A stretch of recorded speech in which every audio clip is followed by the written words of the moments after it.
Should I say pants in Morse code for Chris's benefit? Is that a challenge right there? Da da da da da da da da da. There you go. For anyone who ever hears this, that was pants in Morse code. That was a pants check in Morse code. This episode of Metatrex is brought to you by Audible.com, offering more than 180,000 titles for smartphone, tablet, and desktop. To get a free audiobook of your choice and to help Trek FM at the same time, visit audibletrial.com/trekfm.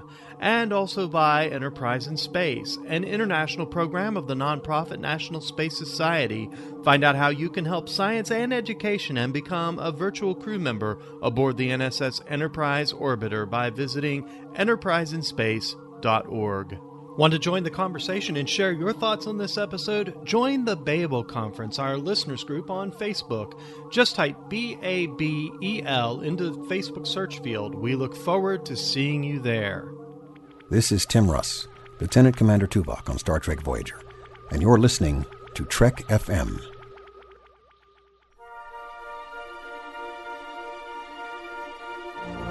There's no greater challenge than the study of philosophy. My philosophy is that there is room for all philosophies on this station.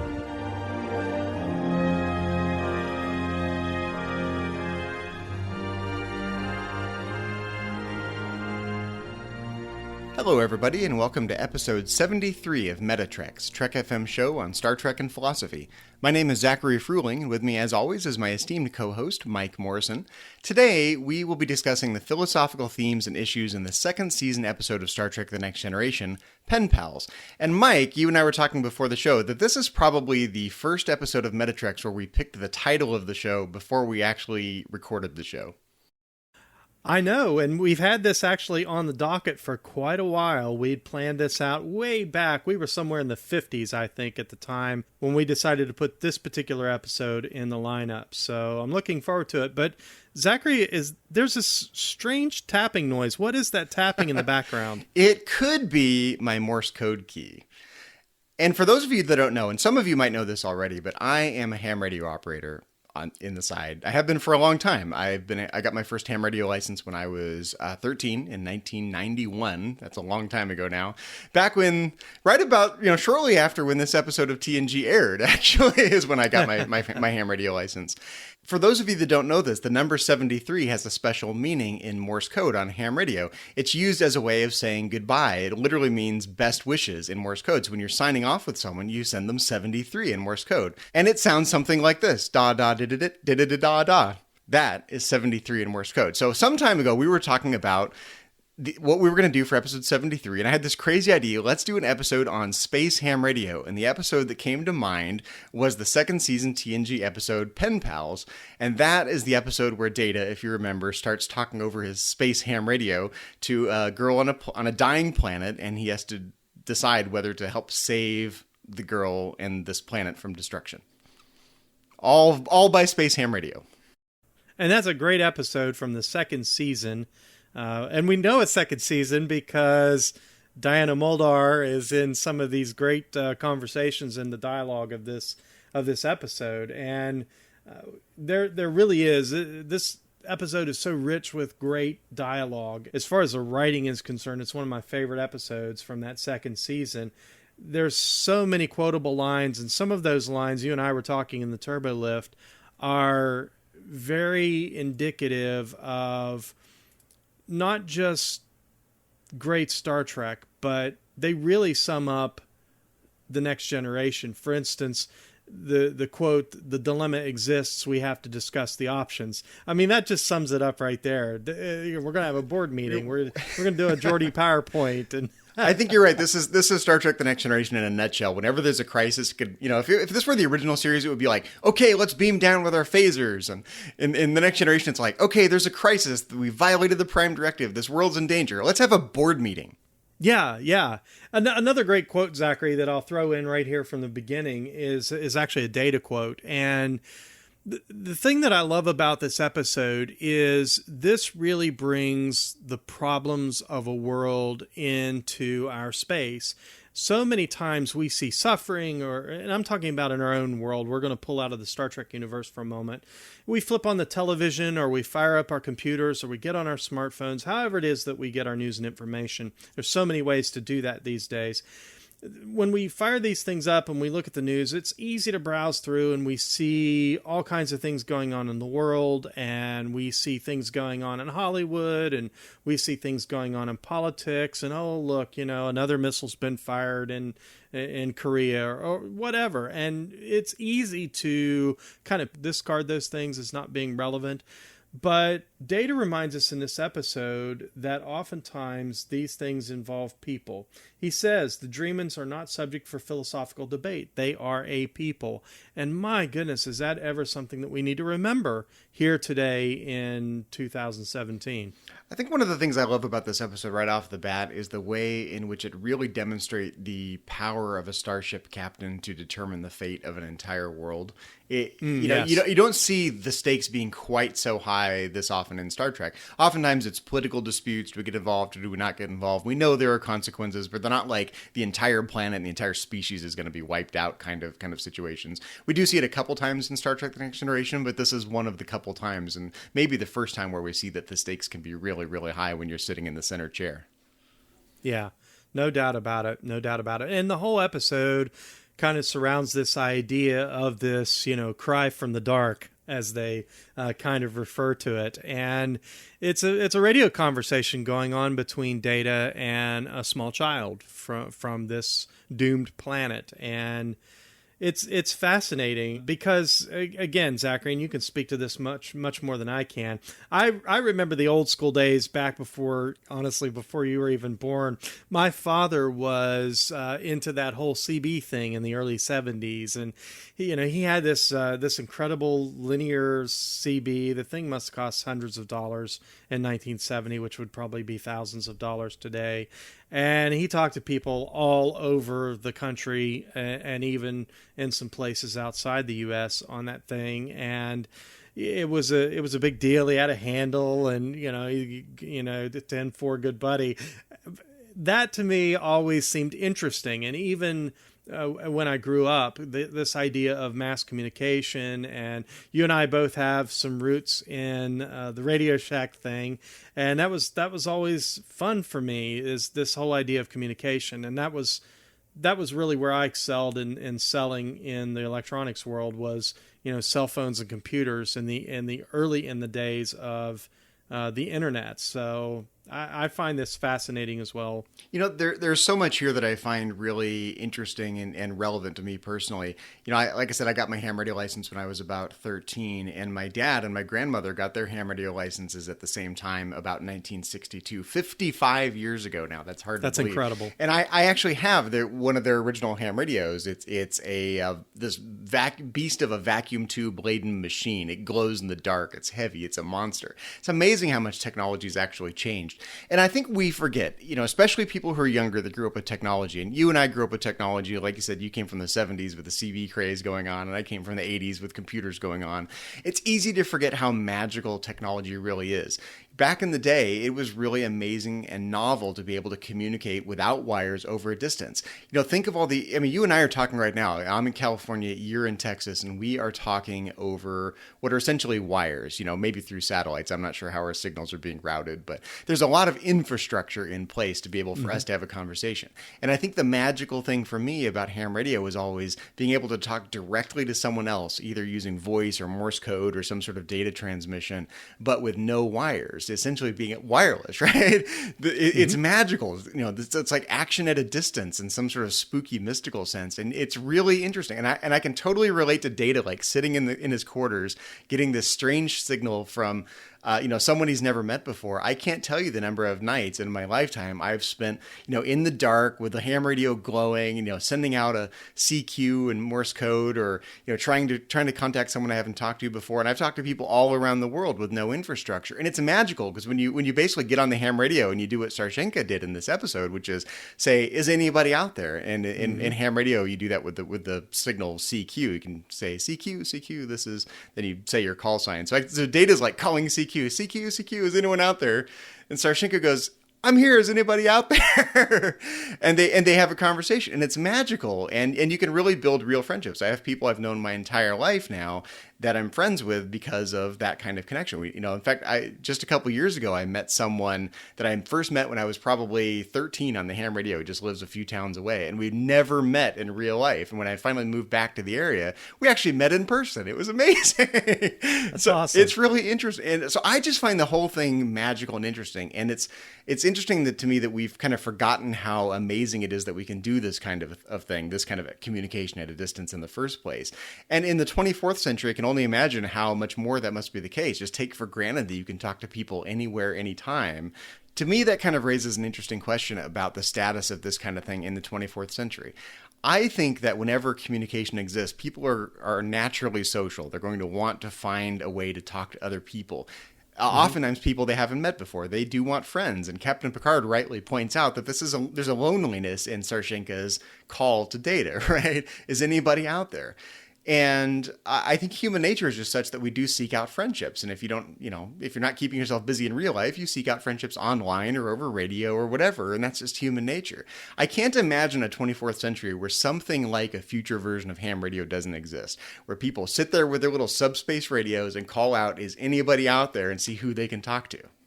I think it's a simplicity of it that really attracts me. As I've gotten older, I'm becoming a little bit more nostalgic, and I've really considered going out and buying just a small CB, just a cheap CB, and setting up and playing around with it, just to kind of bring back the feeling that I had. I mean, Zachary, I was a very small boy.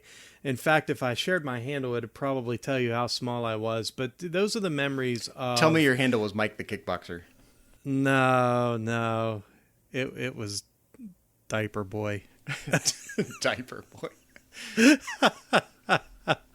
So I think but those are my earliest memories. I mean, I have those memories of sitting there with my dad while he was on his beautiful shiny silver linear CB, talking to truckers passing through and friends, 2 towns over and whatnot. Those are good memories, and just the magic of communication and being able to hold a conversation. We take it for granted now, but you and I have this conversation just about every week. We get here on our Zoom call. I can see you, you can see me. In reality, we've never met in person, but we're able to communicate. We have cell phones. We literally communicate everywhere now. One of the coolest things I ever did with the ham radio, I built my own little low power radio, kind of like Sarshenka. She had her little, I want to take my transmitter with me wherever I go. I can't leave without my transmitter. So I built my little 5-watt transmitter, which is nothing. Like with ham radio, you're allowed to use 1500 watts, and this was a little 5-watt transmitter. I used that, and I strung up a little wire antenna, long wire antenna, it's a shortwave antenna, around my apartment when I was still living in an apartment. And I talked to someone in Australia using 5 watts, using a little tiny radio that I built myself with a wire strung around my apartment. And that was so cool. And if that doesn't sound cool, you're not one of my people. That sounds very cool. It was lots of fun. Yeah, I guess my point is just there's a challenge to it. It's like, it's too easy to jump on the internet and have a conversation. It's cooler if you sort of raise the stakes and go, well, I'm going to try to build my own radio and use this crappy little wire antenna. I'm going to put that around my apartment and see if I can talk to Australia. And, there's a sense of accomplishment there, even though, in the grand scheme of things, it doesn't really matter. I'm just pleased I was able to make it work. Well, one of the takeaways from this episode of TNG, at least for me, is this idea that with the advanced power of a starship, it was still something as simple as communication that saved a planet. And it wasn't even subspace. It was old-fashioned RF, if I remember the episode correctly. Old-fashioned RF, yes. So that's one of the big takeaways, and I think I think that's a truth that it's easy to forget in 2017, where we literally carry our smartphones around in our pockets. I'm a little bit older. I first started selling electronics for Radio Shack back when cell phones came in bags and were still bolted in cars that required antennas mounted on the vehicle in order to operate. So I've literally seen this communication industry evolve, over the past, 25 years or so. It just seems to me that it's easy to forget how essential communication is and how simple it can really be. I think what we don't see anymore, people are generally not used to this being a thing. We don't get whispers in the dark anymore. You don't spend a lot of time talking to strangers, and you don't spend a lot of time without the infrastructure, right? And when you're on the ham radio, especially back in the day, I'm thinking like back when my dad and grandmother were doing ham radio back in the 60s, right? And you might have to get on the phone and call the authorities and go, there's a ship in distress and here's their coordinates out in the middle of the ocean. And being able to play an active role in lending aid to others when you don't know the people and you just got to whisper in the dark from them over the ham radio. That was a real thing, until fairly recently. Now with all the interconnectedness and the infrastructure, those kinds of things are automated. Individuals don't have to play that active role in deciding, do I help or not? I can totally picture myself back when I first got my ham radio license, sitting there tuning my shortwave radio, sending a Morse code and hearing an SOS. Like, whoa, okay, what if I got an SOS on my ham radio on Morse code? What would I do? Would I ignore it? That's essentially the dilemma that the crew of the Enterprise faces in this episode. Do I help or do I not help? Because they don't have to help. They can just, aim the ship a different direction and keep on going, right? Yes. I mean, Data's already communicated with Sarshenka, so it's not quite as simple as just ignoring it. But Captain Picard essentially tells him, seesaw communication, and we're going to change directions, and we're not going to intervene. And that's how the episode kind of starts. And that's a real thing, right? If you get an actual distress call, an SOS or a message in a bottle, if you're listening to a police song, then you have to decide, do I help or do I not help? And you have to weigh the consequences. Like, if I decide to help, then I'm going to be placed in this difficult position where I've got to decide, how do I help? And I might have to intermediate. And it might be really difficult. I might have to deal with it. And if you ignore it, you have it on your conscience. Like, I could have let a bunch of people on a boat somewhere die, right? And that was a real dilemma that people had to face. And every time you get on the radio, you run that possibility that you could get someone in a boat, someone in an airplane, someone in a car, someone wherever, stranded somewhere, and you might have to intervene. And being that kind of a good Samaritan whenever someone is in need of aid to render the aid and get people communicating to make the situation okay. That's part, I think, of the responsibility of having those kinds of communication tools at your disposal.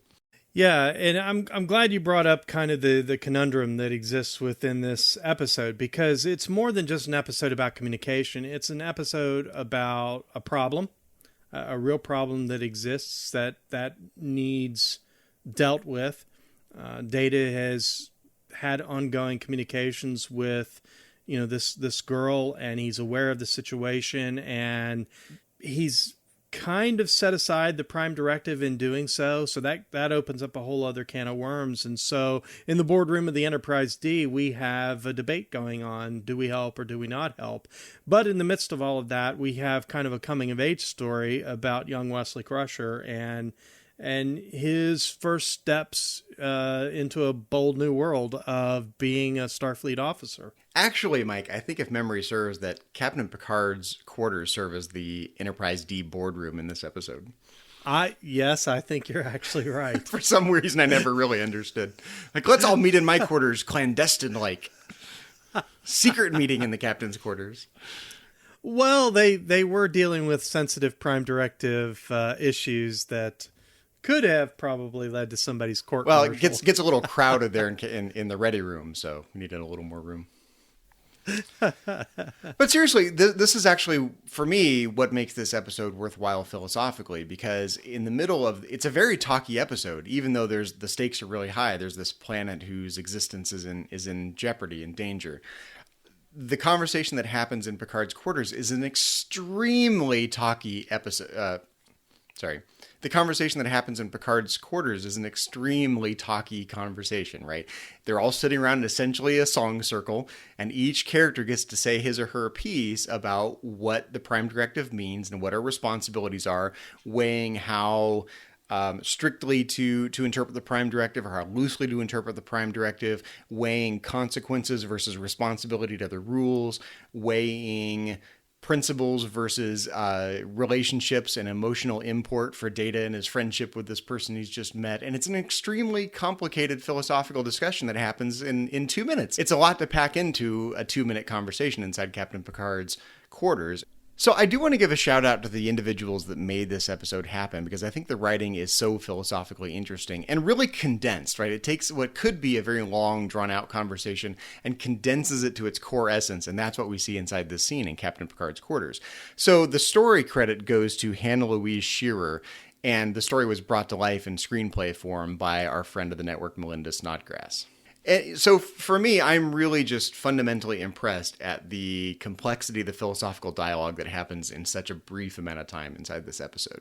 So the story of this episode was pitched by, of course, Hannah Louise Shearer. And one of the producers was instantly fond of the premise. It was Maurice Hurley. He called it his second favorite premise of the series after the last outpost. He remarked, this is Maurice Hurley. Okay. Somebody's out there, some little kid on some little planet sending out a CQ, just like I did in my bedroom when I was 10 years old with my little crystal sets. Sending out CQs and never getting it back. But here somebody says, anybody out there? And a voice replies, yes, wait a minute. I'm actually a little disappointed that an android never replied to my CQs.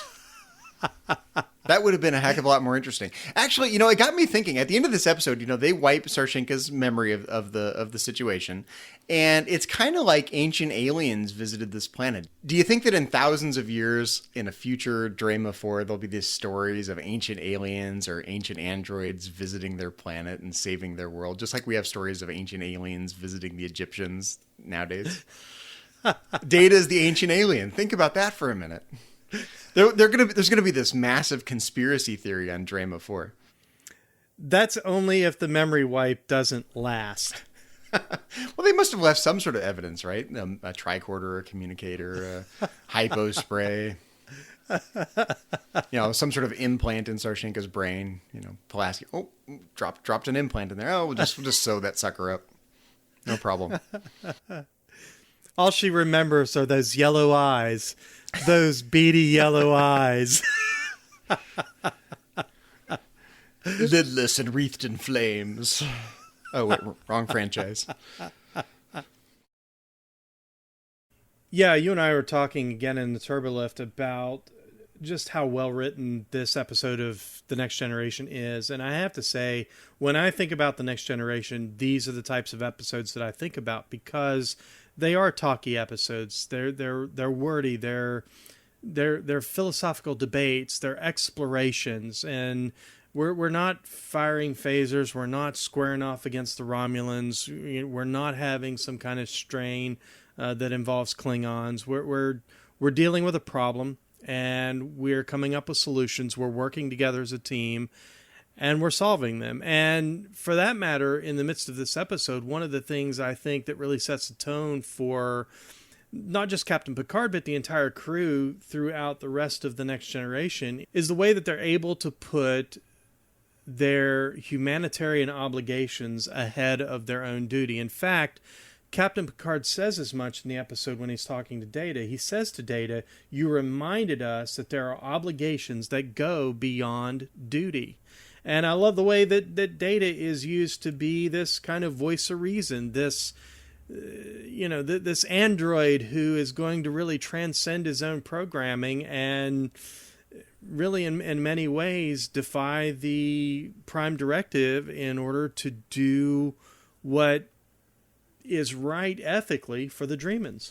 It is a very Star Trek The Next Generation irony that it's Commander Data who is often pointing out the humanity of the situation, right? Everyone else, even though they've all taken the same oaths and they're human beings and they all have, essentially the same responsibilities, it's Data who comes along and says that the Draymans are people, not a subject of philosophical debate, right? The tendency is to abstract the reality of the situation away when you're having philosophical discussions. And that's essentially what's going on. We have this incredibly high-level, abstract, depersonified philosophical and ethical discussion inside Captain Picard's quarters, and it's Data who has to come along and say, "But these are people, darn it." He doesn't say "darn it," but if "darn it" was in Data's vocabulary, he would say "darn it."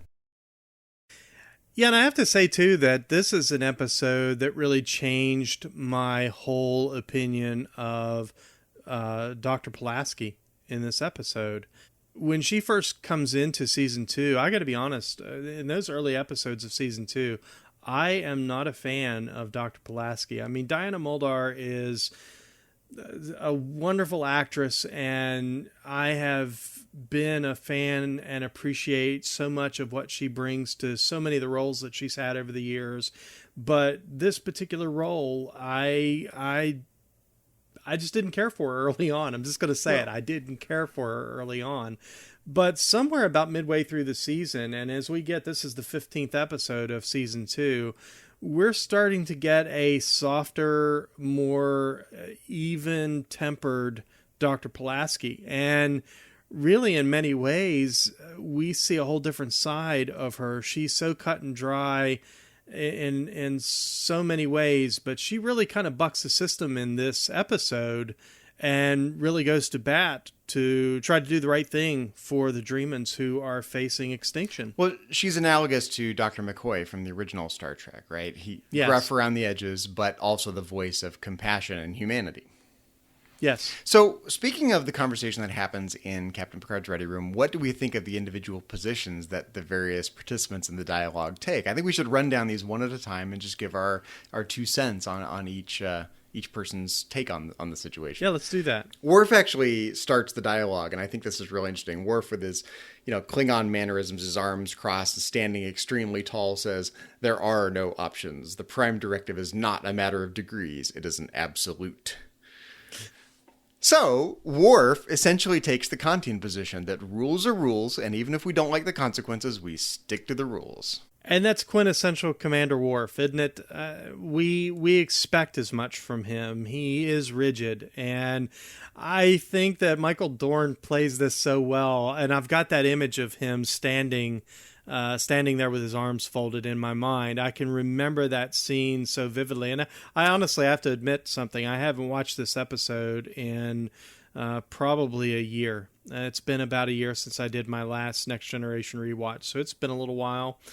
But I have that vision of him in that gold uniform with his arms folded, his chin stuck out. He's going to stick to the rules. He's going to do it by the book, and that's just the way it is. See, now I'm kind of picturing Immanuel Kant himself standing there in the lecture hall in Königsberg saying to his ethics students, "There are no options.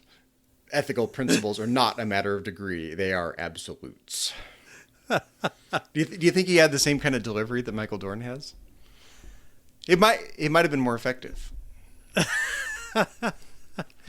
But Pulaski immediately chimes in and says, speaking of Pulaski, she immediately chimes in and says, "I have a problem with that kind of rigidity. It seems callous and cowardly." She calls Worf a coward. Yeah, and if she were any other man, he'd kill her where she stands.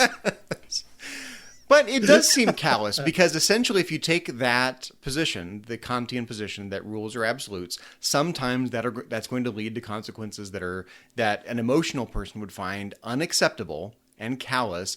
And at the end of the day, if Kant is right in his ethical theory about sticking to the rule, and it's not clear what Kant would say about the situation. We're not saying Kant would say let all the people die. In fact, he might say the exact opposite. But that kind of reasoning, this absolute reasoning, is eventually going to lead to consequences that you're not happy with. And you have to be able to go, yes, but we followed the rules and that was the right thing to do. Consequences be damned. And what an honest debate, because in reality, that is what happens sometimes. We oftentimes quote the rules in order to escape our obligations, our sense of humanity. We use it as a means to get out of doing the hard things sometimes.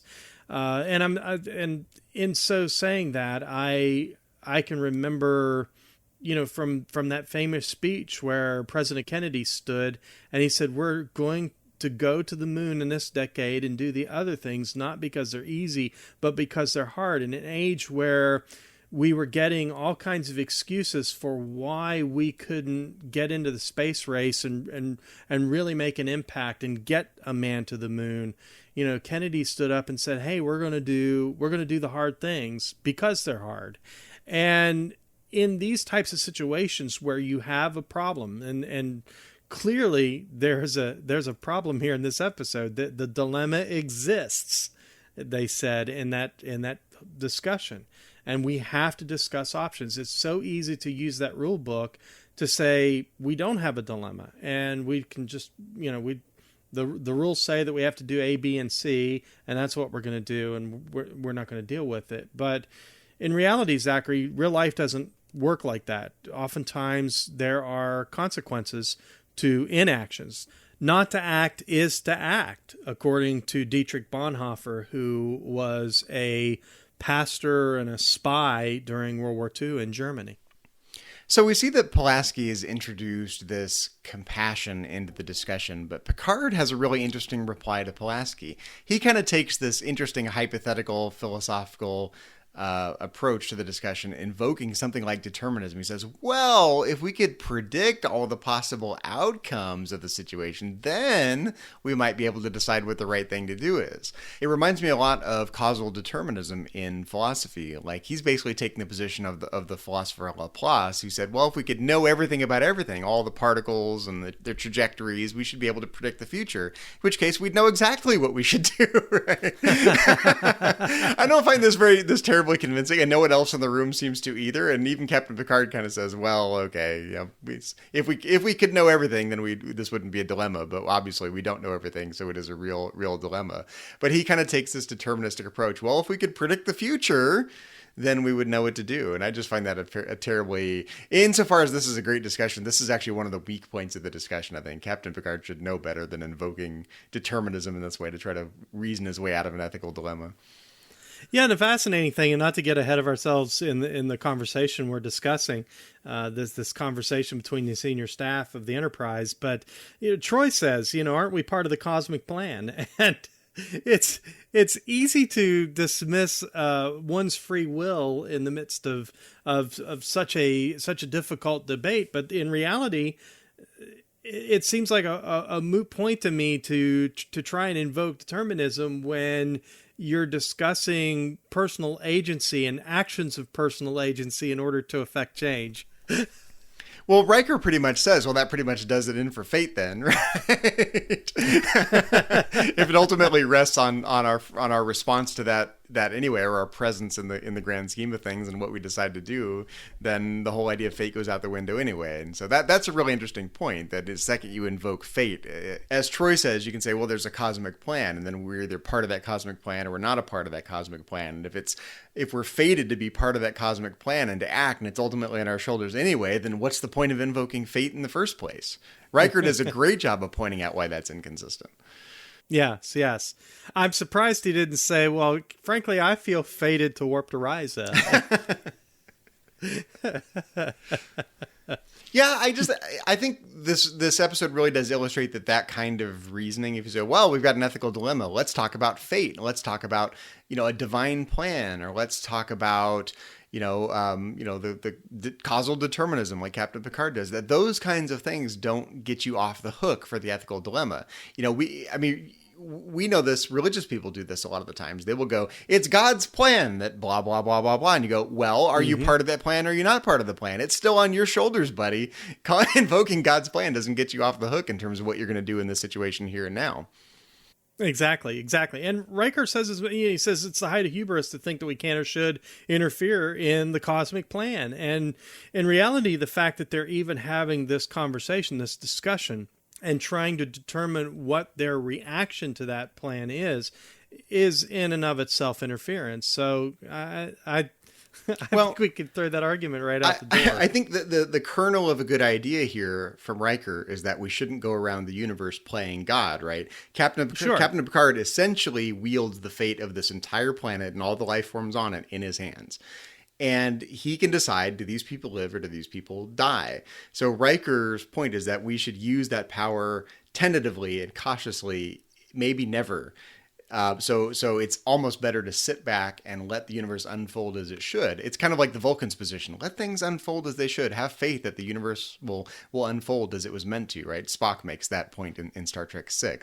Riker's basically making that position that the universe should unfold as it should, and it's godlike to try to intervene too much in the natural order of things.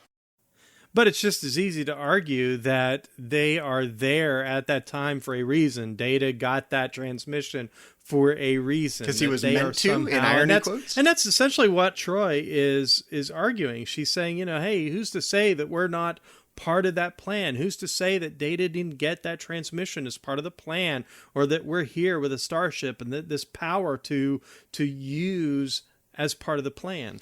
Well, eventually the conversation circles around to sophistry, that they collectively, I think, realize that what they've started doing is just looking for a reason, justifying taking action, trying to spin the concepts and spin the terms, interpreting her radio call as a cry for help, right? Interpreting fate as a way of saying, well, we're here, so we must have been meant to intervene. And this is all sophistry, right? This is all kind of trying to justify what they've essentially already decided upon, that the right thing to do is to help. And that's basically Picard's conclusion. He says to Data, your whisper from the dark has now become a plea. Suddenly, it's something that they're obligated to involve themselves in, or at least they could make it look that way on paper. Well, they don't reach that conclusion terribly quickly, though, because Picard really does go through this line drawing problem of what kind of situations are we justified in intervening in? Okay, is it okay to violate the rules, violate the Prime Directive, to intervene when millions of lives are at stake? And Dr. Pulaski chimes in, yes, absolutely. And he says, well, okay, well, in that case, if it's a geological disaster, sure, absolutely. What if it's an epidemic? Oh, well, that's a little different. We're using our medical technology, and that's a little closer to violating the spirit of the Prime Directive. What if it's a war? Do we feel justified in intervening to pacify two cultures at war on some planet? Mm-hmm. Same situation. Millions of lives are at stake, right? I think eventually he gets them to see that it's not a pure numbers game, that it's not just the millions of lives at stake, that these situations are more or less similar to each other. And I think what's interesting is this is a line drawing problem. Like, we're not comfortable saying in Star Trek land, right, with the Prime Directive, we're not comfortable saying that it's okay to intervene in a war, for the sake of saving millions of lives, because, we don't want to intervene in the natural progression of a world. So that's definitely part of the Star Trek ethos, right? But if millions of lives are at stake because of an ecological disaster, that's a little more okay. And I think Captain Picard just points out that this is a line drawing problem, that these two situations are, in fact, qualitatively different from each other, but it's not easy to say exactly why they're different from each other, and we need to draw the line somewhere. It's not exactly clear where we should draw the line, but like many line drawing problems, the lack of a precise place to draw the line doesn't mean that there's not a qualitative distinction between the two endpoints on the spectrum that's being highlighted. And here, we really have a qualitative difference between, I think, a geological disaster and intervening in a war. Those, in Prime Directive speak, those don't mean the same thing. One is worse from the perspective of the Prime Directive because it's actively intervening in a culture, changing the culture in some way, right? Whereas preventing death from an ecological disaster is a little more okay from the Prime Directive standpoint because there's less of a risk of contaminating a culture. And especially at the end of the episode when they decide to wipe Sarshenka's memory, the damage to the culture should be minimal at that point. So I think you can plausibly say that Captain Picard has kind of failed to use the line drawing problem to make the case that we shouldn't intervene in this case. Yeah, and you're exactly right. And I'm glad you said they didn't get to the answers quickly at all. And that's one of the beauties of this episode. They really, I think, look at each facet of this problem. I mean, they really take their time to map out each of these lines. You talked about this line drawing problem. They really took their time and mapped this whole thing out, and they're exploring the different options. There's a real debate going on. In fact, again, one of my favorite lines, Riker says, "What a perfectly vicious little circle." It is. It's a problem, and it's a problem that circles around. I mean, the minute you think that you have some consensus to go one way or the other in terms of what we're going to do about this, someone raises an argument that causes some doubt. We think about Geordi. Geordi's not willing to let those people die, and he's kind of this voice of reason and there's this kind of humanitarian sort of vibe coming from him, and you got Worf there with his arms folded. It's really a great debate. I think that is quintessential Star Trek. Geordi has a great quote. He says, "The Draymans are fated to die. Consider that option considered and rejected." Like, he just doesn't even consider that as a real possibility. Like, we have the power to save these people. Let's do it. And Pulaski takes the same basic tack. And when they start circling around for different ways of justifying this, when they start interpreting Sarshenka's radio call as a cry for help, I love Pulaski. She says, "Good enough for me." let's do it. They just have this, fundamental inability to engage in this philosophical debate when people's lives are at stake in the here and now. And this is so Star Trek: The Next Generation. Like, you could have a Romulan warbird hanging off the bow of the Enterprise, and Captain Picard would say, "Let's go to the observation lounge and discuss our options." And I love how calm this is, because we all wish the real world was more like this. When there's a crisis going on, don't you wish someone could just say, "Let's all sit down, we'll have a cup of tea, and we'll sit down and talk about our options and figure out what the right thing to do is." If everyone could just stay calm and drink their tea, the world would be a better place. But sadly, it just doesn't work that way most of the time. But I do think The Next Generation provides a really great model for how these kinds of dilemmas should unfold. Whenever there's a crisis, whenever there's a dilemma, take a deep breath, go to your quarters, drink some tea, we'll talk about it, and then we'll figure out what to do. And while this is going on, the B plot, Wesley's first command, gets invoked, because ultimately Wesley has to realize that when you're in command, it does fall on your shoulders to decide what to do and what not to do, regardless of all the opinions that other people have. When you're sitting in the center seat, it's your decision. And Captain Picard has to face this in this episode. He's heard all the opinions, but ultimately Captain Picard has the say-so. You think he could check in with Starfleet Command. Like, couldn't he use his space ham radio to contact Starfleet and bump it up a level? But no, really, that's not how being a captain works, right? He's out on the frontier, presumably, and he's got to decide. And Wesley gets a lesson in that in his first command. Captain Picard gets reminded of that when he's faced with a moral dilemma in this episode. And I think ultimately it's an interesting combination of, going slowly and steadily, thinking through your options, but none of that gets you off the hook for making an actual decision. I find the juxtaposition of the various philosophical options that are considered during this debate with Captain Picard's ultimate responsibility for finally making a decision about what to do a really interesting juxtaposition, and summarizes human life. We can think about our options, we can go slow and steadily, but ultimately someone has to decide to act or not act. And none of that gets you off the hook morally, I think, in terms of your responsibility to act or not act and decide what to do or what not to do. You raised an interesting question, I think, that ties into our recent discussion about the second season of Enterprise. You were talking about, Captain Picard using his space ham radio to call back to headquarters. And A.G. Robinson actually reminds us, he says, when the first Warp 5 starship's built, the captain won't be able to call home every time he needs to make a decision. He won't be able to turn to the Vulcans unless he decides to take one with him. Well, it's interesting because while all this is going along, we do get a really interesting discussion about the nature of command and responsibility. And we're all like this. We all serve in a hierarchy. I've got a boss who's got a boss who's got a boss, and you've got a boss who's got a boss who's got a boss. And whatever organization you're in, whatever hierarchy, there's kind of a chain of command, right?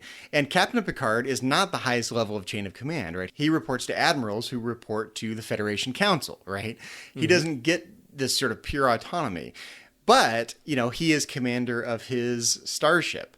And so what's the balance between making a decision in the here and now, using your position in the hierarchy to make a decision based on all the evidence at hand, versus continually going back to your superiors and asking for approval for things, right? Captain Picard could totally have justifiably said, I don't know what to do in this situation. It's a complex dilemma. I'm going to ask my admirals. It would not have been as interesting of an episode. And I think, honestly, it might have undercut Captain Picard's credibility as a leader, right? Wesley and Riker have this fascinating discussion about the nature of command and command presence. How come people don't question Captain Picard, right? Why does when he sits down in the center seat or when he gives an order, people don't question it. They just do what he says because he's the captain.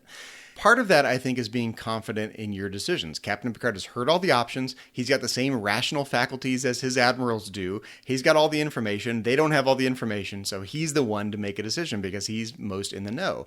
And I think wherever your position is in the hierarchy, your job, your role, your career, your whatever, if you're doing the actual work, you have the most information of anyone at hand, right? And I think that confidence in your experience and the information at hand in making a decision can lead to command presence, right? People don't question Captain Picard's ability to make a command decision because they know he's heard all the options and they know that he's going to make a decision that is the best decision given all the information at hand. So they don't question him. Once he's made his decision, that's what people do. And I think having that level of confidence in your decision making, going, okay, I've heard all the information, we've got to get something done, so I'm going to make a decision and make a plan and do it. And if you approach your command decisions in whatever domain you're in that manner, you will have something approaching Captain Picard's command presence. But it's the combination of really listening to all the information at hand, being in the know with all the relevant information, and ultimately recognizing that the responsibility rests on your shoulders. But Captain Picard wouldn't have been a bad captain if he called back to headquarters and asked the admirals what to do, right? Probably that's the right thing to do. He probably should have put the brakes on and said, nope, I'm not qualified to make this decision. It's not my domain. This is a prime directive question. And that's one of those admiral level questions, right? It's above my pay grade. But he would not have been as respected as a leader if he had done that. And I think that tension is really interesting because for any decision you face, you can take one of two approaches. You can go, I'm going to ask my superiors, or I'm going to use my rational faculties with all the information in hand and make a decision. And without fail, most of the time, I think people respect the latter, even though on paper, the former is probably the quote unquote right thing to do. And I think the thing, Zachary, that really drives this whole thing home, I mean, it really, at the end of the episode, you feel like it was a win in terms of Captain Picard making the right decision, the Enterprise doing the right thing. And that is the fact that in this episode, we meet, and she's the only Dreamin' that we meet in the episode, and that is Data's little friend, Sarjenka. She's a young girl. You immediately sympathize. I like the fact that they chose a little girl and not an adult. I think that's really fascinating because immediately a little Dreamin' girl geek with her space ham radio. That's adorable. I couldn't leave without my transmitter, Data. In another universe, you two would have been fast friends. Something like that. But that's the wild card here. I mean, you cannot, and really it's what it boils down to for Data, certainly, and he's able to really get Picard kind of tipped over the edge with this wild card, and that is Sarjenka, this sympathetic little girl with her space ham radio who's alone down there, and she's watching her planet fall apart, quite literally. And at the end of the episode, you feel like it's a win because they save Sarjenka.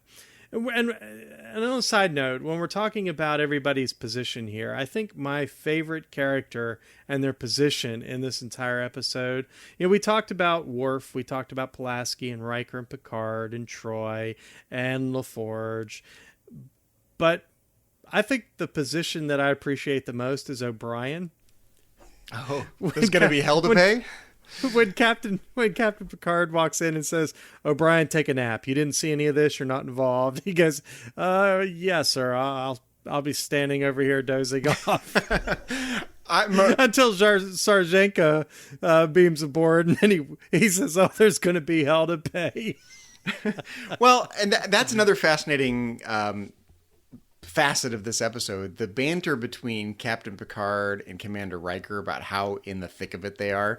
They keep going, oh, how much are we in it now? And they go up to here, and they keep using these funny hand motions to indicate, up to our necks, up to our heads here. Mm-hmm. But Captain Picard has to live with that, right? He's made the decision to go this direction, and he's in the thick of it. Really, it's his tail that's on the line with Starfleet Command, right? So he has to kind of take responsibility for the decisions he's made. But real life is like that, right? You make a decision, and then the consequences are going to come your way, and then you have to take responsibility for those decisions. And he can't backpedal. The damage is already done, essentially. At the end, they kind of cheat a little bit, and we'll just wipe her memory and no damage done. I think that actually undercuts the import of the episode in some way. That's insofar as I have criticism of the episode, that's probably my deepest dramatic and maybe philosophical criticism. They can wipe away the consequences at the end of this episode and not really have to live with it. But I do like the the worry that Captain Picard shows about, like, okay, we've decided to let Commander Data keep talking to this person. We've decided to intervene. We're pretty much up in it now. there's no way to backpedal out of this, and my ass is grass if Starfleet Command doesn't agree. So, well, those are the stakes that we talked about early in this podcast, Zachary, and all of the humorous banter and even the kind of the humorous little interaction there with O'Brien. In the midst of this, it's easy to forget that the actions that they're taking are actually controversial, and the consequences honestly can go beyond the outcome of their intervention. It could actually lead to a court-martial. It could lead to Captain Picard losing his command.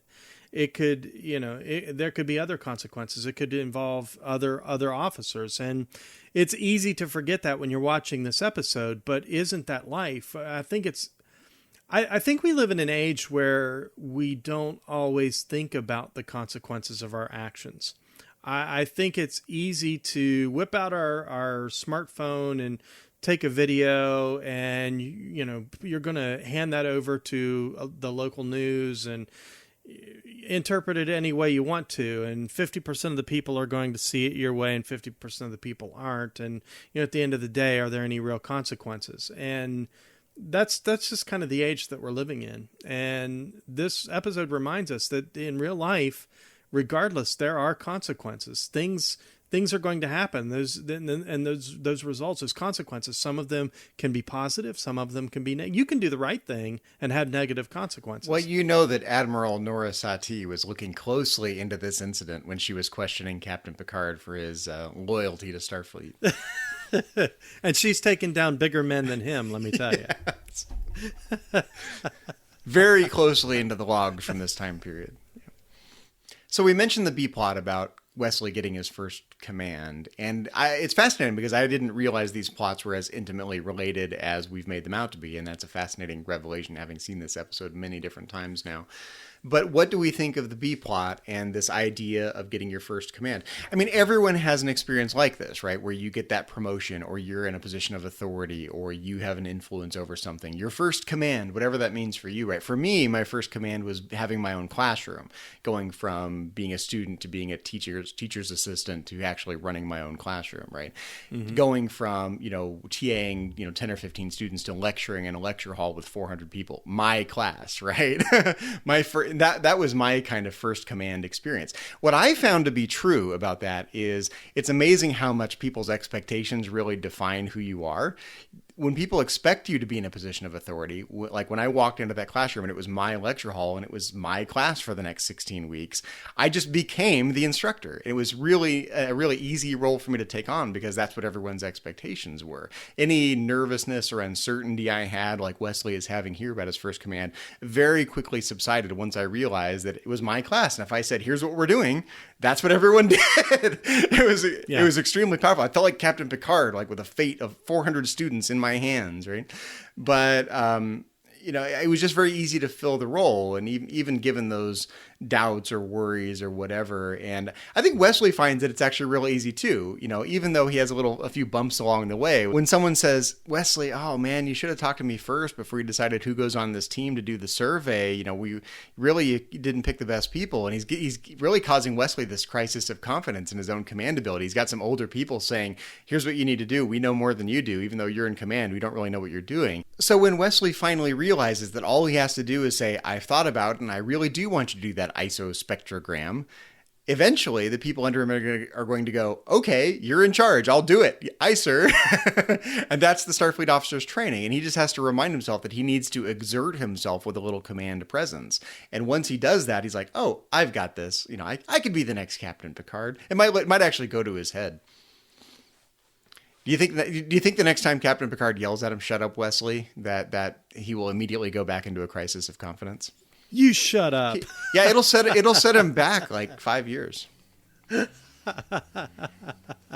But I think there's something to this that, if you're tentative and wishy-washy, if you go, well, I'd really kind of like it if you guys did blah, blah, blah, blah, blah, and I'm not really sure, but what do you guys think? People aren't going to treat that as authority, right? Ultimately, it's up to Wesley to go, I thought about it, and I want you to do it because I'm in charge. And he doesn't even have to say that, because once he conveys it in that manner, I would like you to do the ISO spectrogram. The guy goes, okay, aye, sir. And he walks off and does it. And Wesley kind of beams with pride, like, I made this older dude do what I told him to do, even though he had no reason to listen to me. And that's the fascinating thing about authority, is sometimes you earn it, sometimes you don't. But if you convey that authority in if you convey that authority in an authoritative way, how's that for a tautology, right? If you're authoritative with your authority, then, and if you do it nicely, no one likes a jerk, right? If you do it nicely, then people are going to go, okay, you told me to do it, you're in charge, I'll do it. And that, at the end of the day, that's how command goes. And Captain Picard doesn't show that he questions himself. What's fascinating to me about Captain Picard, though, is Captain Picard is deeply insecure in some ways. He does deeply wrestle with moral issues, and he does second guess himself. But he does it in private. He does it with Counselor Troy, but he doesn't show it to his crew, right? He conveys confidence. Even if he's not confident, he'll go back to his ready room and worry, or go back to his quarters and worry. But when he's out on the bridge, he will say, here's what I want everyone to do. I've thought about it. This is my decision. Do it. Yeah. And that leads to a great deal of respect from his crew, I think. Yeah, and from the perspective of someone who has spent a lot of his career in management, I have to say it's one of the things that I really appreciate about Captain Picard, because in reality, Zachary, you do wrestle with the decisions that you make, and you're constantly weighing your options and just trying to calculate what those consequences might be, doing these little line drawing experiments to try and determine what the best course of action is. And sometimes you have to make a decision and you don't have all the information, and you're inside, you're crossing your fingers, and you're hoping to God that you did the right thing, that you made the right decision, that it's the right call.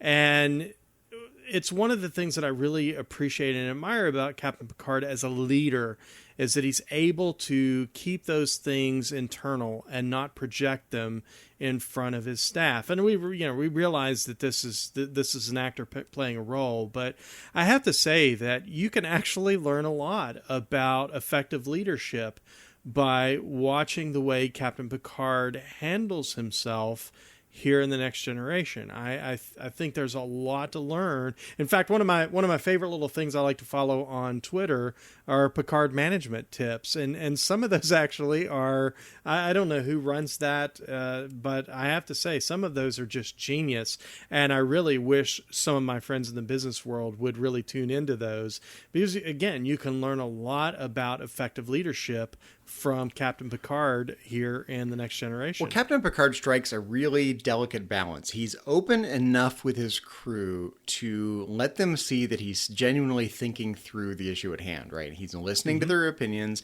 He's gathering information. He's not overconfident, right? He's not just giving orders for the sake of giving orders. He's really listening to people, and he's really thinking about it. And he lets his crew see that vulnerable side of him. But he doesn't let them see the insecurity, the worry.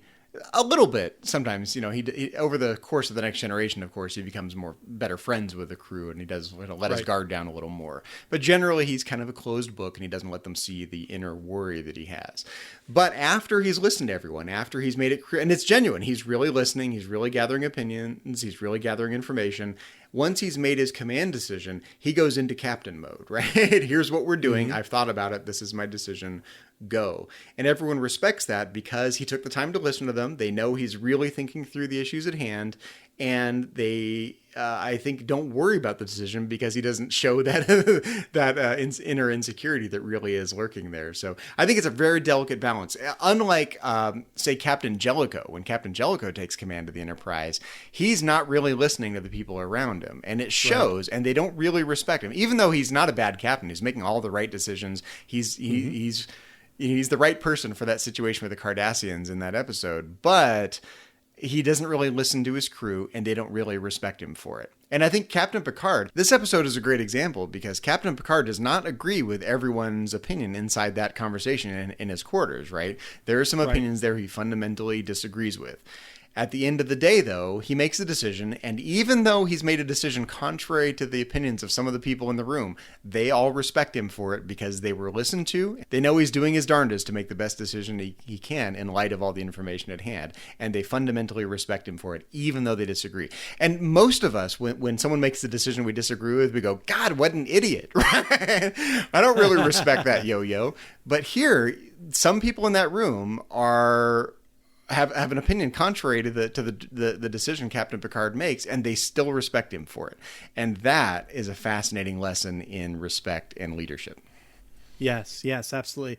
And that's why when Riker gives Wesley an important little piece of advice, that it carries a lot of weight. I mean, there's real weight to the advice that Riker gives to Wesley. He tells Wesley, in your position, it's important to ask yourself one question: what would Picard do?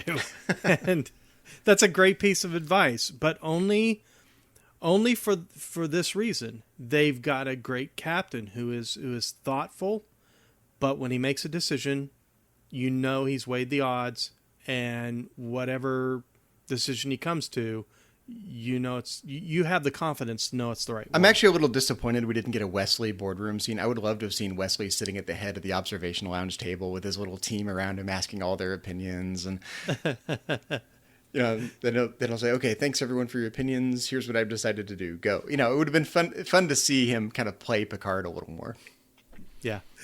Well, Zachary, I think it's important to highlight that what really makes this episode fascinating is the fact that a piece of random communication saved a civilization. Well, I think what's interesting about this for me is communication here on Earth is regulated, right? We've got the FCC and we've got international regulatory bodies that adjudicate between countries, and each country sets their own rules within the bounds of what they're allowed to do for their nation. And it's all very orderly and structured, and you need licenses for this, and you get your little slice of bandwidth. And presumably in the future, radio, and by extension subspace radio, is highly regulated as well. So I'm curious what the rules would be or would not be for being able to turn on your subspace radio or turn on your old-fashioned ham radio like Data does. Again, it's weird. He's like scanning the RF bands. And he's like, I'm going to go all single sideband on everyone here. But what are the rules, right? Who are you allowed to talk to and who are you not allowed to talk to on subspace? Under what conditions? On what frequencies? Which governments? Like here on Earth, there are, like, if you're a ham radio operator, there's a small list of people you're not allowed to talk to, right? Countries that we don't have an agreement with or whatnot. And, it's interesting, like, what would happen if you got an SOS from a country you're not allowed to talk to? That would be that's an interesting dilemma, right? Do you intervene or do you not intervene? Do you break the rules to help save people's lives, or do you not break the rules? That's essentially the dilemma Captain Picard faces. And I can imagine a similar dilemma like that happening here in the real world on the actual ham radio, given the highly regulated situation we live in. So we don't get to see enough of this, of course, in Star Trek, but I'm just curious what the I'm curious what the intergalactic subspace regulatory body would say about what's allowed on the subspace bands. Well, it's interesting because we see little bits. Did that sentence come out of my mouth? I'm sorry. What's that? I can't believe that sentence came out of my mouth. That's hilarious. But what's fascinating about this is we see these little bits and pieces throughout every iteration of Star Trek where they talk about subspace and other species monitoring subspace, and for that matter, even starships monitoring their subspace frequencies. They know when those subspace calls go out and when they're coming in, and they're monitoring what terminals they're coming from and going out from, and who logged into that terminal. So there's obviously some regulation within the Star Trek universe, but we don't really see it fleshed out very well. But and maybe that's why Data is over there playing with the single bands. Well, I wonder what other he's going old school, because it's like this clandestine little radio operation he's got. I know they're monitoring subspace, so I'm just gonna play around here with the RF frequencies. And he said Data doesn't have his license. He's just a subspace listener. Like a shortwave listener here in the real world. But I actually kind of wonder what traditions would persist. Like one of the traditions that I've always liked about ham radio, again, I'm talking about my hobby now, and this is not really related to Star Trek, but I'm going to mention it anyway. One of my favorite things about ham radio is after you talk to someone, it's tradition to send them a little postcard that has the information about the contact on it, like your call sign and your name and location, your address, the frequency the conversation took place on, the date and the time, all this stuff. Then on the back, you can write a little note, and it's like the last little thing someone will remember of you. Like I know that I've sent these postcards. They're called Qsl cards. QSL. I was going to the Q thing. So they're called Qsl cards, and I know that somewhere out there on some random ham radio operator's wall, someone's got some of my old Qsl cards from when I was 13 or 14 years old. I find that really interesting. It's like this last little memento that someone will remember you by. Even if they'll never see my face, they'll never know anything else about me, but they remember this little contact they had with me 25 years ago. I just find that fascinating. Do you think Data sent a little digital equivalent of a 24th century Qsl card to Sarshenka? Do you think she got some random postcard from an android she doesn't remember in the space mail? Subspace mail.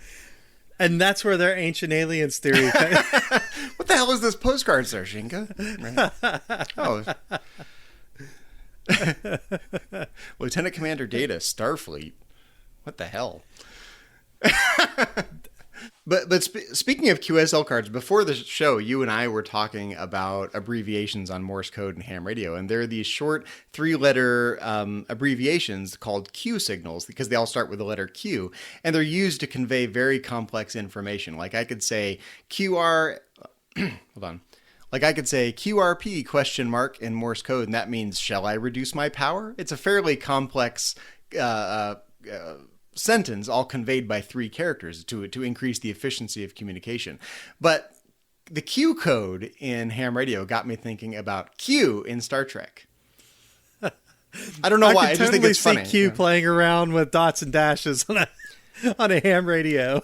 Like I can picture Data like, oh, Captain, I've got something to talk with you about. You know, he interrupts his horseback riding. Captain, I've got an important situation. I just received an SOS from Q.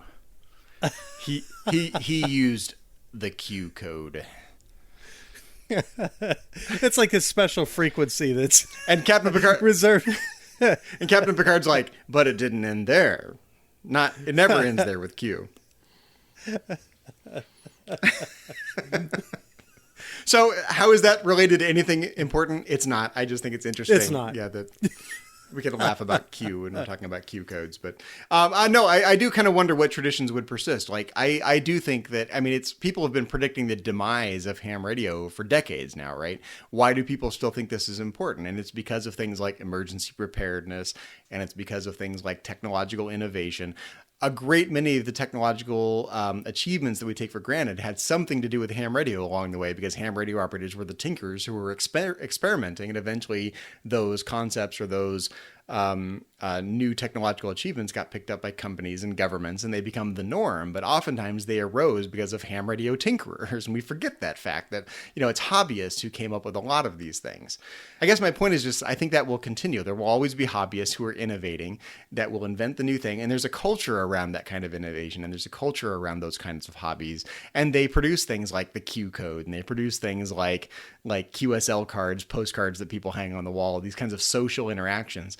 I'm just curious which kinds of social interactions related to this kind of culture about ham radio and CB and technological achievements, kind of like the internet chat room culture of the 90s too is kind of related to this. Which parts of our technological culture will persist into the 24th century? I think there will still be a need to contact people you don't know and make new friends, and I think there will still be a need to remember those things after the fact. So something like space ham radio will persist, and something like space QSL cards to remember people by will always persist, I think. Yeah, I agree completely. I do have to say that I'm really glad that this signal that was sent didn't get warped and displaced in space-time, or else we would have ended up with something that looked a little bit more like the Deep Space Nine episode Sound of Her Voice, which is another great episode that kind of hovers around this idea of communication and the importance of communication and disembodied voices crying out for help. So there's some similarities, but there's also some things about these two episodes that are very different.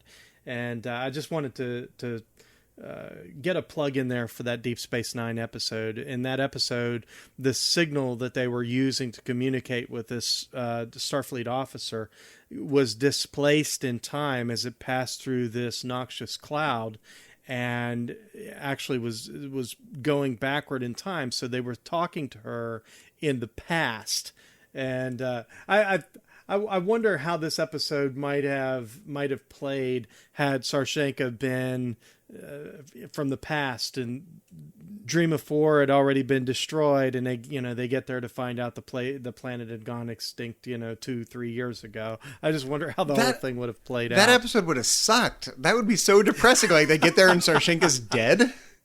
They had the whole debate, the whole conversation. Wesley's got his first command.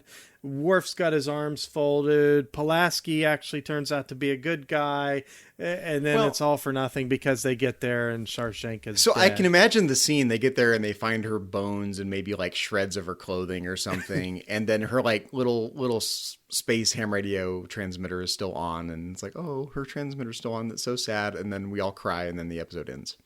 I could imagine that. But that episode of Deep Space Nine that you mentioned, that's a great space ham radio episode too.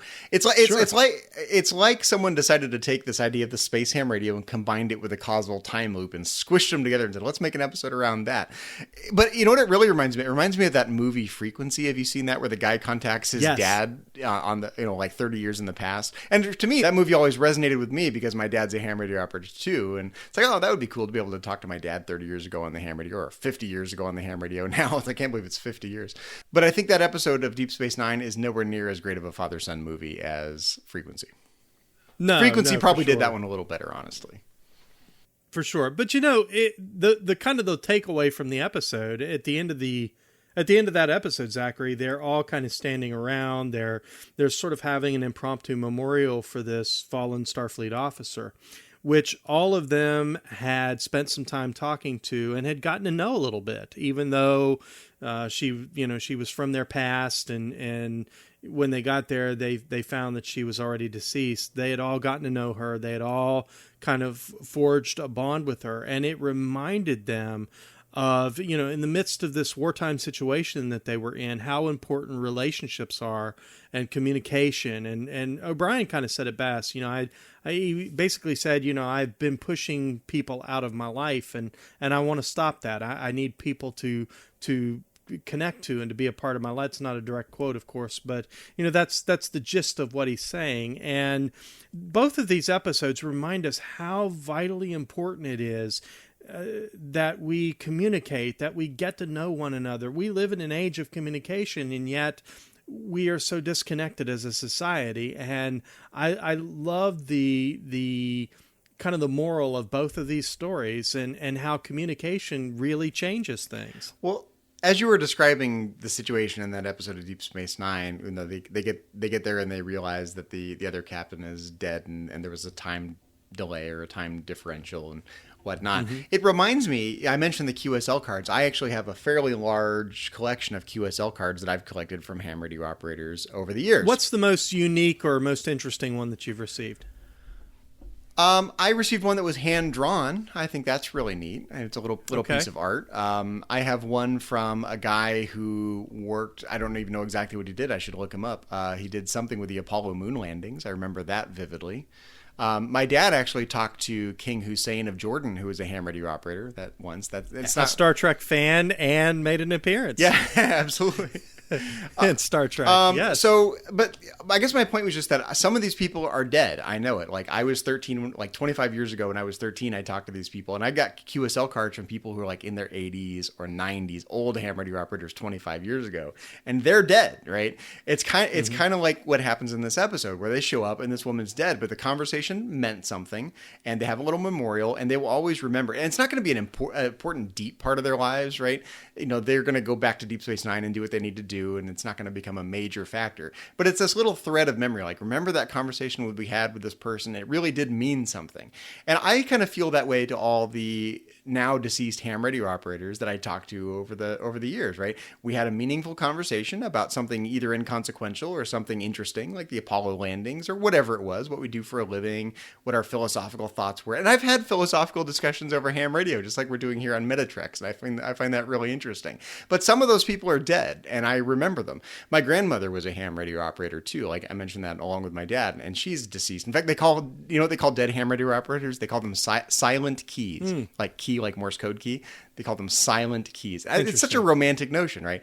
Their signals are, I mean, in some cases, their radio signals are still propagating out into the universe, right? Literally space ham radio, but they're silent keys. They're not with us anymore. But they're the connection that people share over the radio or any other communications medium is meaningful and it matters. And Pulaski makes this point in the conversation in Captain Picard's quarters. She says, Data's friend is going to die, and that means something.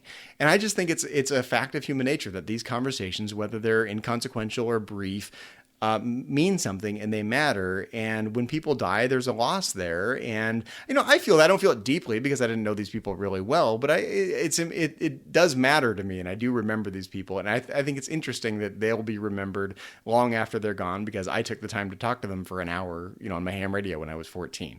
I just think that's an interesting notion, and it speaks to the meaningfulness of human interaction. And that's something that Pulaski points out in the conversation at Picard's quarters. So, Mike, as we're wrapping up, the one thing I forgot to mention is that back in the day, before there was an internet and before there were podcast networks, there were these things called nets on the ham radio, and they still exist, but nets are basically a group of ham radio operators that meet together on a certain frequency at a certain time to talk about their shared interests. And there were nets for all kind of stuff. And back in the day, there were actually Star Trek nets too, for people could talk about Star Trek over the ham radio because there was no other way to find Star Trek. There wasn't an internet. If you wanted to talk with other people who were Star Trek fans and had similar interests, you had to be creative. And if you were ham radio operators and you like Star Trek, and there were other ham radio operators and they like Star Trek, then you would start a Star Trek net and you could talk about Star Trek on the ham radio. It was kind of like little proto podcast networks on the ham radio. And now, of course, we have the internet. Now we have podcast networks. We have the Babel Conference, our listeners only discussion group where we can talk about Star Trek and philosophy and all of our common interests. But back in the day, we didn't have those tools. So if you were a ham radio operator, it really did open up the entire world to find people who had similar interests you did. And you could find Star Trek nets on the ham radio back in the day too. Proto podcast networks, as I would call them. That's awesome. It wouldn't surprise me a bit if we didn't have maybe one, maybe two of our Babel Conference friends who maybe were a part of one of those. Okay, yeah, absolutely. If you're listening to this now and you're part of the Babel Conference and you are a ham radio operator and you were a part of a Star Trek net back in the day, I want to hear from you in the comments.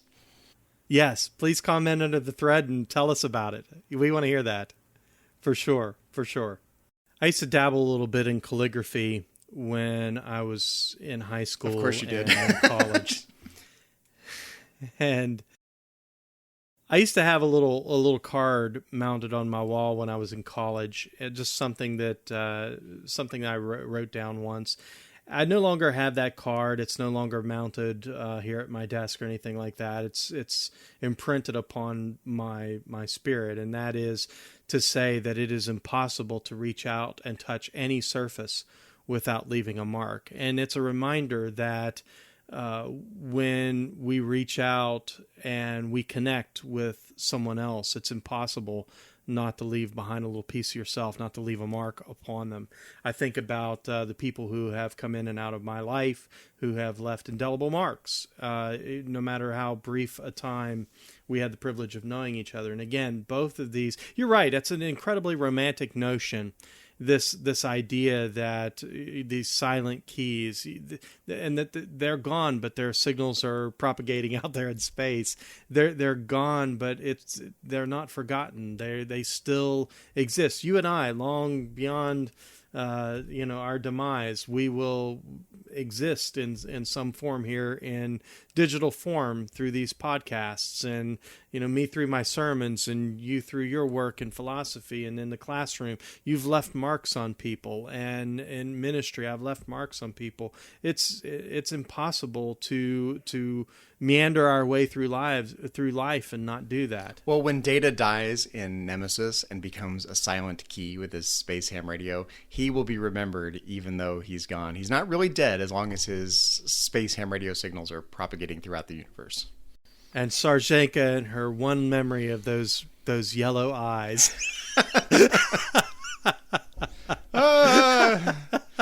Staring back at me in the dark. The eyes. I'll never forget the eyes. Well, Zachary, it's been fun talking about Space Ham Radio and this episode of The Next Generation Penpals, but that isn't the only thing that we've been discussing here on the network. So here's a quick look, everyone, at some other things you may have missed elsewhere on the network. Previously on Trek.fm, Standard Orbit. The inscription of this book is a quotation from David Gerrold, which is something he said to me in an email. And he didn't even remember saying it. I met him recently and showed it to him, and he was like, "Oh, wow, that's a pretty good quote. I didn't know I said that." I'm like, "Oh, yeah, you did." But he said, "The primary philosophy in Star Trek, stripped of everything else, was love one another." I think Jesus might have said something like that once, too.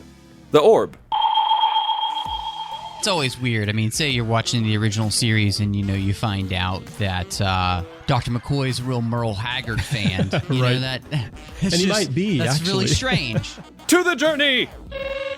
It's his mirror universe. Oh, is he good? Really? Is a mirror universe Lon Suitor? Is he like super benevolent and just goes around giving money to people? He was a member of the Terran Rebellion. Giving out ice cream and kissing puppies. Primitive Culture. A look at history and culture through Star Trek.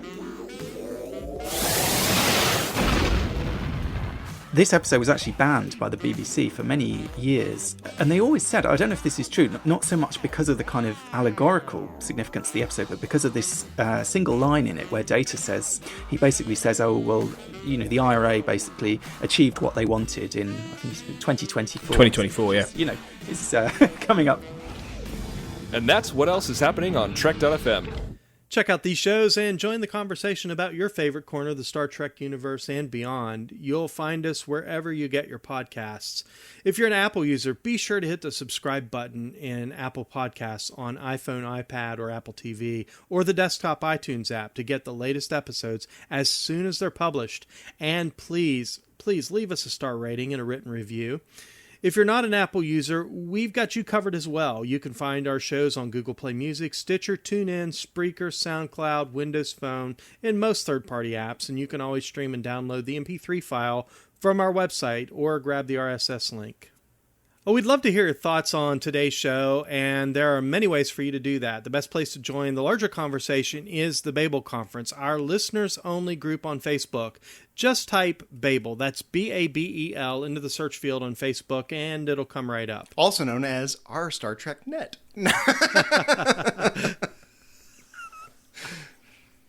For you ham radio operators.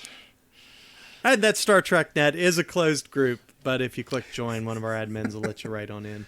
If you'd like to send us an email, you can use the form on our website at trek.fm/contact. Choose message to a Trek FM show and select Metatreks. That'll come right to us.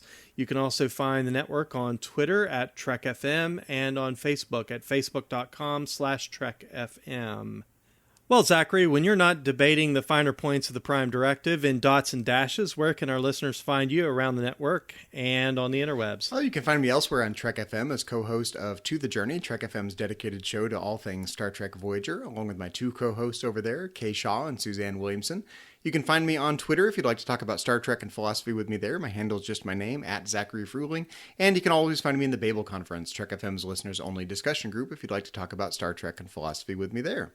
Well, Mike, when you're not signing off on these podcasts wishing everyone a hearty 73 or best wishes in Morse code, where can our listeners find you on the interwebs and around the Trek FM network? Well, Zachary, you can always find me on Facebook. That's where I'm most active. Certainly around the Babel Conference. On Twitter, my Twitter handle is at CMichael1701. I'm also occasionally on Instagram, CMichael1701.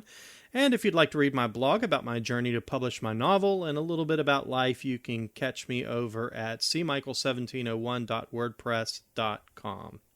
Well, Zachary, we want to let our listeners know if they'd like to help us keep all our shows coming each week, you can become a patron of the network on Patreon. Just visit patreon.com/TrekFM. That's patreon.com/TrekFM to get all the details. There are many, many perks, including early access to episodes, exclusive content, producer credits, and many more, available through our special patrons website, Patron Zone. It requires a great deal of money to produce, host, and distribute these shows each month, so we really appreciate any support that you can give us, and we hope you'll join the team. Again, you'll find all the details at patreon.com/TrekFM. We'd like to take a moment today to acknowledge the rest of the Metatrex team from around the network. Specifically, we'd like to thank C. Brian Jones, founder and publisher of Trek.fm, our executive producers, Matthew Rushing and Ken Tripp, Aaron Harvey, our art director, Richard Marquez, our production manager, and Patreon manager, Brandon Shea Mutala. We'd also like to give a special shout out to our two associate producers, Patrick Devlin. You can catch Patrick on Twitter at MagicDrop5 is his handle. And your co-host over on To The Journey, Kay Shaw, her Twitter handle is at Choco Weeble. Well, Mike, since we're talking about radio in this episode of Metatrex, I think you should do an old-fashioned word from our sponsors. And here is a word from our sponsors. Don't forget to check out Enterprise in Space, a project of the nonprofit National Space Society. Visit enterpriseinspace.org to find out more and to get your seat on the mission. And check out audible.com, offering more than 180,000 titles for your desktop or mobile device. To get a free audiobook of your choice, visit audibletrial.com/TrekFM. That was pretty good, Mike, but I'm a little disappointed you didn't give it a jingle. Try that again, but with a little ditty. Don't forget to check out Enterprise in Space. Join us at audible.com. Audible.com. Oh, man. Well, thanks everyone for listening to Metatrex, a Star Trek and philosophy podcast. Until next time, when we will once again boldly go where no philosophers have gone before. Also known as the Star Trek and Philosophy Comedy Hour, apparently.